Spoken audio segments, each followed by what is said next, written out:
been, and I think Nosheen would have a different answer, but I'll kind of just say it for myself, that I've worked on a few projects as a cameraman that have been like sort of activism focused, and I'm always inspired by the people in those settings, but I've never wanted to make a film like that. You know, I've always kind of focused on people who weren't in that ilk, because there's a danger sometimes.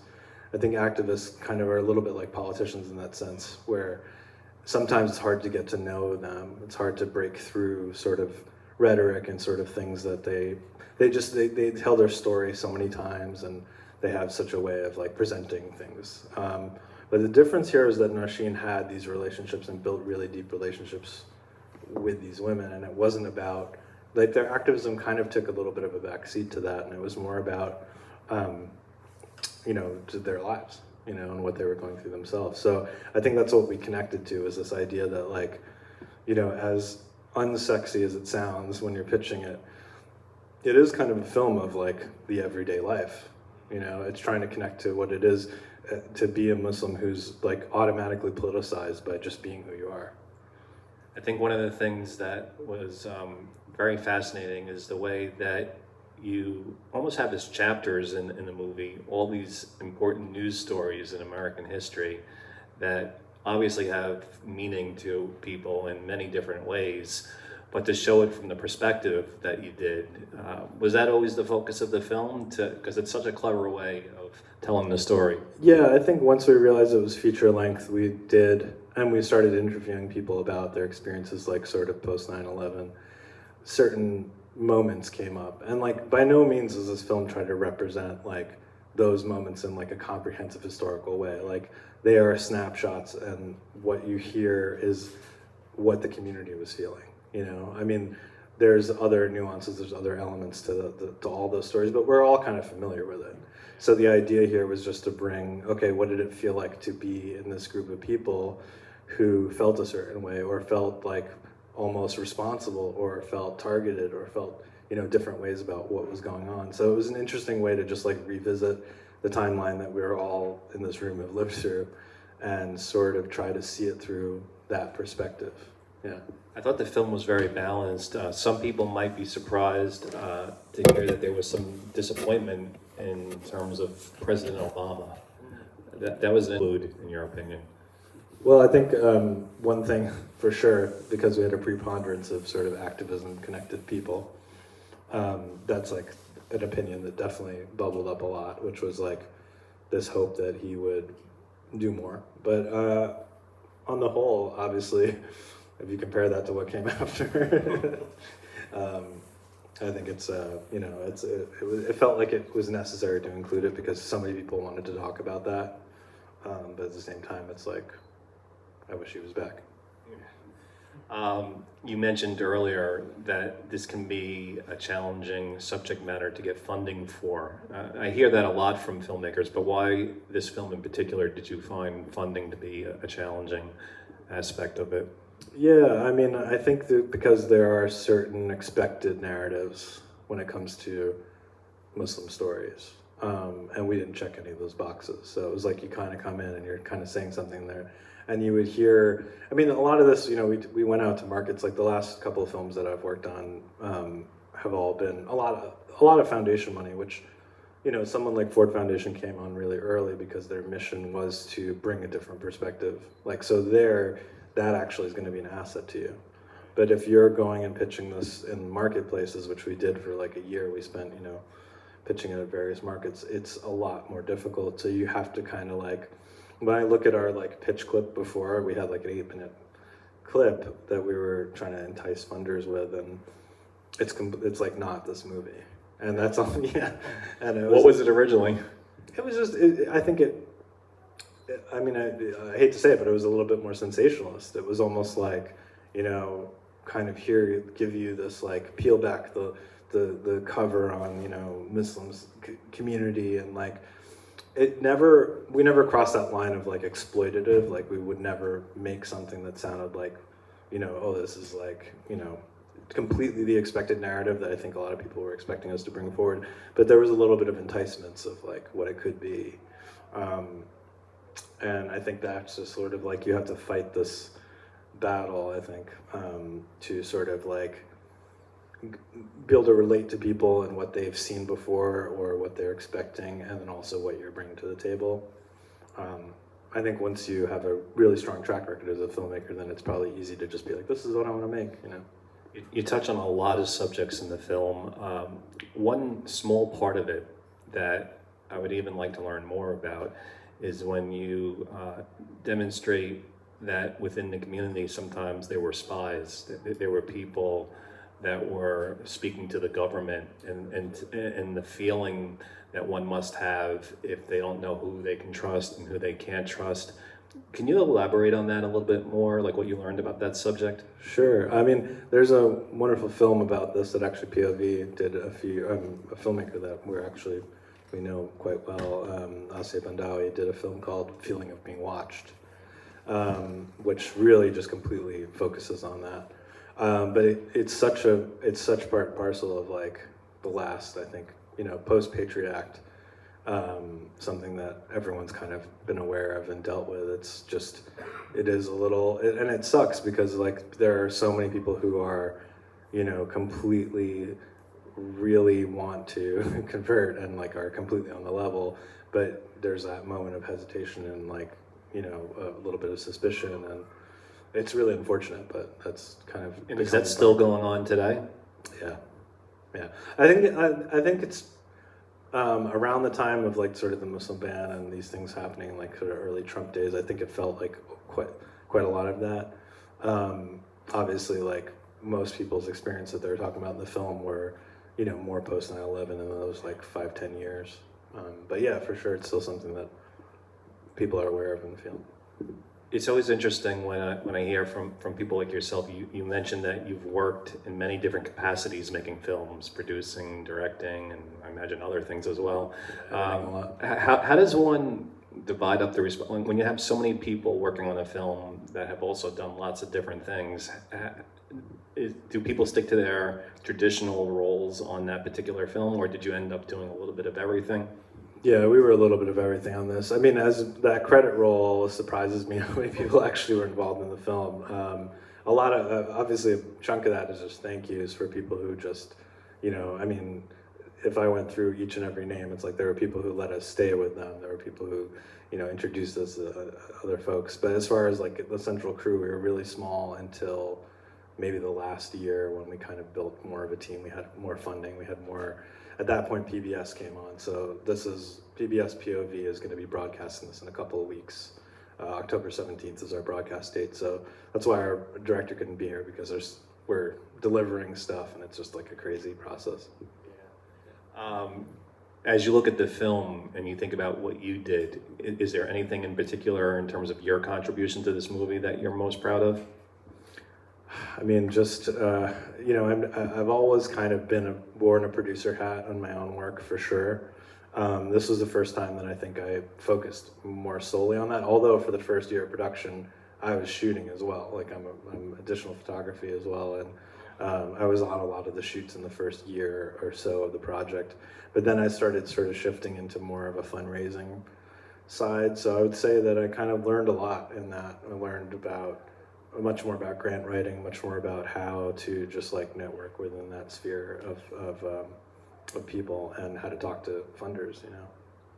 Is a film like this, the fact that it's coming out now, the fact that it's possible to come out now, when you show those clips of like post 9/11, it doesn't even seem like possible that a movie like this could come out. Are things much better now? Or is it still very hard to do something like this? Yeah, I mean, well, for sure. Like the thing that Nosheen and I always talk about is that, like, you know, we were more or less like, I was in my first year of college when the planes hit the towers, and like, you know, my dad worked in New York, so first of all, I had that moment of fear because he did often go to to the World Trade Center, and so there was that shock at first, but then it was also like we were afraid, her family was definitely afraid. That there's actually like a clip in there of someone talking, and it's actually her mom saying we might have to go back to Pakistan. You know, that was actually her family. So there was this fear, and I think what our generation did is really keep our heads down. Like there was nobody really trying to make a film like this in the first, like even within like a decade of it happening. It was really just about keeping your head down. I think things have improved in the sense that this new generation, which were our main characters of this film, are much younger, are feel much more motivated to speak and are active, in a way that we weren't. So I think that's huge, and I think that's just a part and parcel of like a lot of the changes that we've seen in the last 20 years. And what kind of reactions are you getting from audiences? Have you shown it in other places? Yeah. So actually, this is really cool because so it was at Tribeca in June, which was amazing. We had like sold out screenings and great response. But it's going to be really interesting now. We're traveling all over the country, so this is actually the first. For this month now, we're going to be in Chicago, Minneapolis, Philadelphia, a bunch of other places, Brooklyn next on the weekend.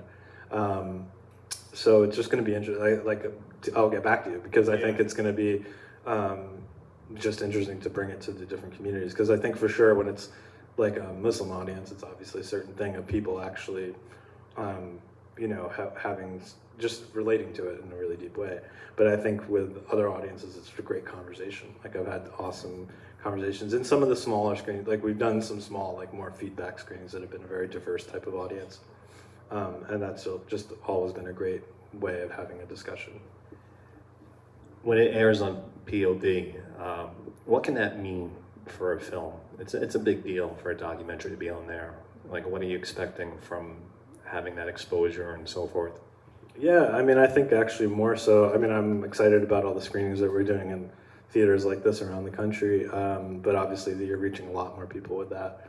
I had a film on Independent Lens 2 years ago, and that, I think the final stats, we reached like almost 2 million people. So it's like, for a small film that, it came out of kind of nowhere, and was a real, we really had to be very scrappy to make it. It's an awesome opportunity to reach a lot of people. So I'm hoping, because POV is a little different than Independent Lens in some ways. Like they focus a lot more on, I think, some of the impact side of things. So I'm hoping to see see something from that, which is like more. That's a little more, I think, in person, doing events like this and having conversations. So it'll be interesting. And in the long run, in the best of all circumstances, what is it that you hope that people really take away from this film? Yeah, I mean, I try not to be too grandiose about it. I think it's just a different perspective, and I think if people walk away even with just like sort of a little bit of an understanding of how this community kind of is sensitive to things that are happening. It's just like we're another part of the diversity of this country, and I think it's nice to just kind of be able to share who we are. I think it's going to be very effective. I think a lot of people are going to take away a great deal from this film. I think there might be some people in the audience that might want to ask a question. So if anyone is interested, you could put your hand up and we could bring you up in the back. Hi, thank you for coming, both of you, and it was a very good film. And I like the way you depicted prejudice against Muslims, and I think it's terrible. But I want to also tell you another story in another vein. I'm Jewish, and my nephew lives in Nassau County. When he was in high school, he was friendly with a bunch of people. He's now 35 years old. And there was a group of people, and two of them were Muslim, and they said to him, you're really cool, you're really nice, but you're Jewish, and I'm not allowed to be friendly with you. So he wasn't friendly with them, and he took that home and couldn't understand that. So my thought is maybe in the future, if you could do another documentary about Muslim and Jewish interaction and how they should all get along together, I think that would really help, because I have Muslim friends, and I don't think all Muslims hate Jews, but I think that there is that problem going forward in many different respects, and something like that I think could be funded. I know I would contribute to it, and other people I know would contribute to it. So it's just an idea for the future, and I don't know what your thoughts are on that. Yeah, no, it's I mean, so I grew up on Long Island in Cold Spring Harbor, and I would say maybe 70% of my friends were Jewish. And I think for sure, like in my family, and there weren't that many Muslims in our school, but none of them were kind of programmed that way. I think it is a problem.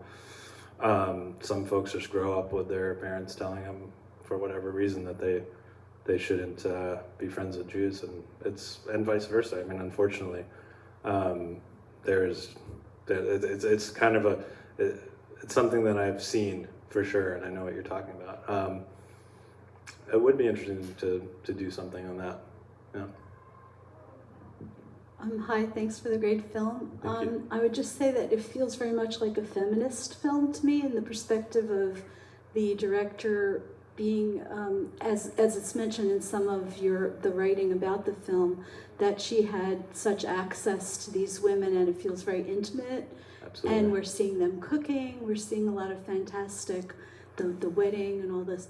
But I wanted to just ask about the montage, if you could call it that, of the segment post 9/11, and how beautifully that was edited, with the voiceover of different people.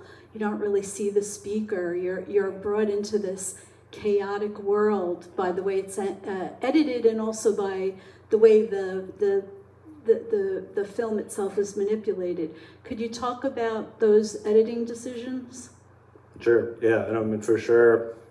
No, I mean, it kind of wasn't by design initially, but I think it really became obvious that many of the activists who were most effective in the community were women. And Nosheen obviously also had a really deep connection with them, so it evolved that way, because we did have some male protagonists early on, and they just sort of filtered away and became smaller parts or not in the film.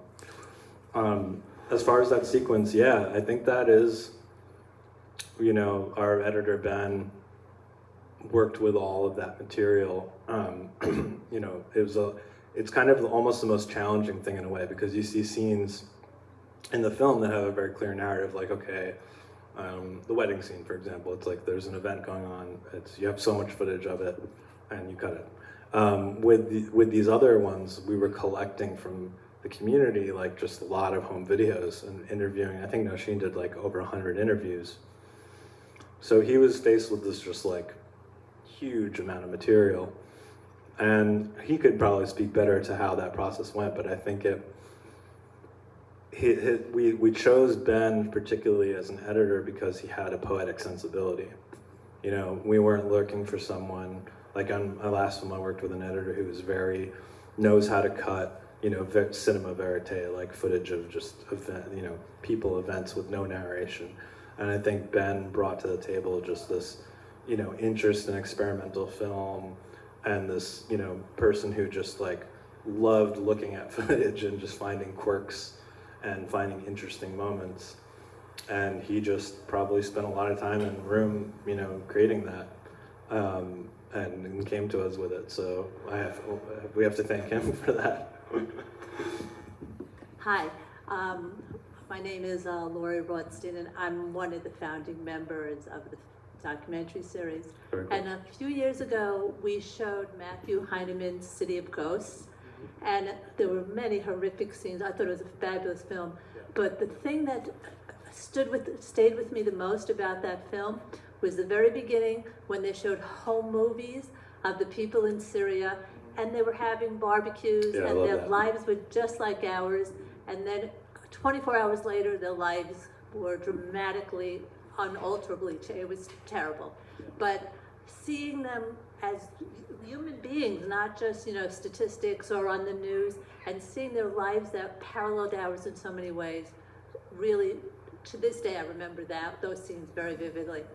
And I got the same feeling about your film, because you did see these home movies and get to know these people as people, and not as Muslims or not as this, but as people. And my question is really about your last scene, and I thought that woman was a black woman, Somali, whatever, all the things that she was told she was or wasn't, was a remarkable woman. But that last scene, what I felt was so much anger, and what I found, I'm interested in knowing is why you would have chosen to end with that scene. Not that we shouldn't have seen her feelings, but I was a little disturbed by the ending you on that note. So I'm interested in that. Yeah, I mean, I guess,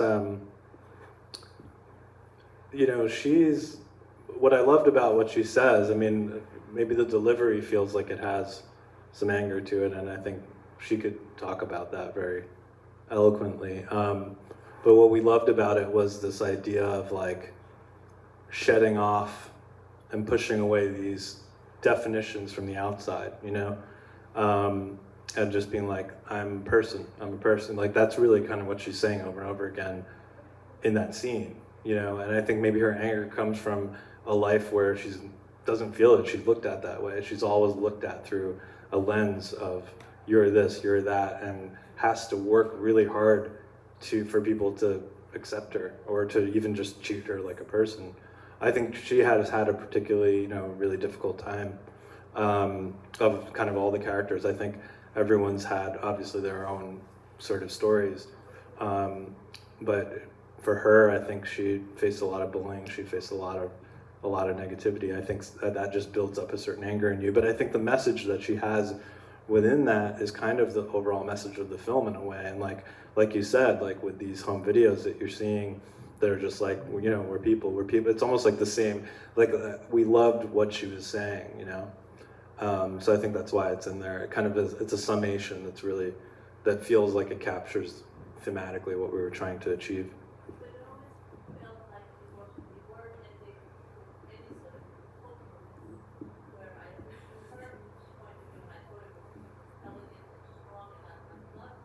Yeah.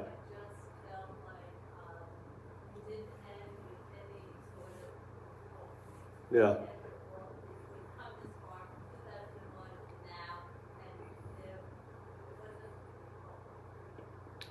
I mean, I think that's it. That's basically what I was going to say, is that like I was saying earlier, where we kind of kept our heads down and would never say anything like this. She's up there saying it, and I think that's the power of it. I think, working through the anger part of it is maybe the next step of this. Like being able to come up and say, "Hey, this is how I feel," is like the first step. Like we're at like the first, kind of breakthrough, and I think that I think a lot of people can come to a place of not feeling anger once they're able to talk like that. I saw it as when she was with her therapist or mentor and she was, venting and angry. I saw this as, her coming of age, so sort of at the end of the movie, that she was able, to express how she felt, all that anger that she was trying to suppress basically in that therapy session. Was that, I don't know if she was a mentor. Yeah, like a mentor kind of. Yeah, So I saw it as a growth for her. Yeah, I think she grew a lot through this film.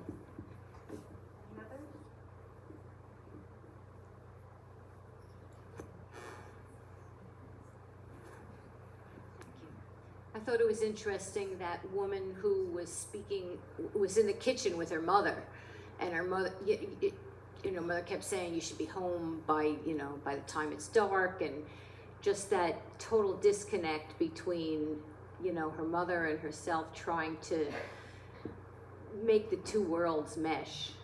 It just really brought home how difficult it could have been for so many people trying to assimilate and just be accepted. Absolutely, yeah, that was the same. That was Khadija as well, who does the poem at the end. That's her and her mom. There were quite a few scenes. I mean, we ended up using that one, but there was quite a lot of, she also had a struggle at home, aside from all the things that she was facing outside. So it didn't feel, I mean, she was kind of getting the challenges from both sides, basically. Since we're talking about Khadija so much, I found that scene with her mother really wonderful, because she said from 6 a.m. to 6 p.m., that's long enough out there, come home. And I think one of the things, among many things that she's saying, and it is a bit of a call a tremendous energy she's expending to say, I will push down the wall. But what she's really saying is it just never ends. We've done so much, we've come so far, we've persevered, we're still here, we're good, but here we go again. And it takes so much energy, and that's what you heard in that. But I thought to myself when I heard her mother say, 6 a.m. to 6 p.m., it's just enough. Relax, relax. We can't, almost like you're not going to change the world, but she wants to. She wants to. Definitely. Yeah. Yeah.